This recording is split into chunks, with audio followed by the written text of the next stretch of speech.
വാളംപുളി കഴിക്കാത്തവരായിട്ട് ആരെങ്കിലും ഉണ്ടോ? പണ്ട് കാലം മുതൽ നമ്മൾ സ്കൂളിലൊക്കെ പോകുമ്പോൾ ഈ റോട്ടിക്കോട് അന്നൊക്കെ സ്കൂളിൽ നടന്നല്ലേ പോണെ. അപ്പൊ റോട്ടിക്കോടെയൊക്കെ ഈ പുളിമരങ്ങൾ ഉണ്ടെങ്കിൽ അതിന്റെ ചുവട്ടിലൊക്കെ കുറേ പുളി ചാടി കിടക്കണ്ടാവും. അന്ന് മുതൽ നമ്മൾ ഈ പുളിയൊക്കെ കാണുമ്പോൾ പറക്കിയെടുക്കും. പണ്ട് പോണവയ്ക്കൊക്കെ ഇങ്ങനെ തിന്നും. പിന്നെ മുളകും ഉപ്പും വെളിച്ചെണ്ണയൊക്കെ ഒഴിച്ച് അതാണ് കൂട്ടി കുഴച്ച് തിന്നുന്ന ഒരു ടേസ്റ്റ്. പുളി എന്ന് പറയുമ്പോൾ അപ്പം തന്നെ നമ്മുടെ വായിലൊരു വെള്ളം ഉറൂലേ. വല്ലവരും പുളി തിന്നണ കണ്ടാൽ മതി, അപ്പോഴും നമ്മുടെ വായിലൊരു വെള്ളം ഇങ്ങനെ ഊറി വരും. നിങ്ങൾക്കും അങ്ങനെ ഒരു അനുഭവം ഉണ്ടായിട്ടില്ലേ?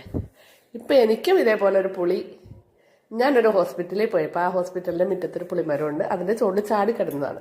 അപ്പം അത് ഞാൻ എടുത്തുകൊണ്ട് വന്നാട്ടാ. അപ്പം ഞാൻ വീട്ടിൽ വന്നപ്പോൾ ഇതൊന്ന് ചെയ്ത് നോക്കാമെന്ന് വിചാരിച്ചു. ഓ എന്താ ടേസ്റ്റ് എന്നറിയാമോ, ആ പുളിയും ഉപ്പും മുളകും ഒക്കെ കൂടി അവിടെ ചെല്ലുമ്പോൾ. അപ്പം എല്ലാവരും ഒന്ന് കമൻറ്റ് ചെയ്യാൻ മറക്കരുത് കേട്ടോ. ആ പുളിയും ഉപ്പും മുളകും ഒക്കെ കൂടി അവിടെ ചെല്ലുമ്പോൾ. അപ്പം എല്ലാവരും ഒന്ന് കമൻറ്റ് ചെയ്യാൻ മറക്കരുത് കേട്ടോ.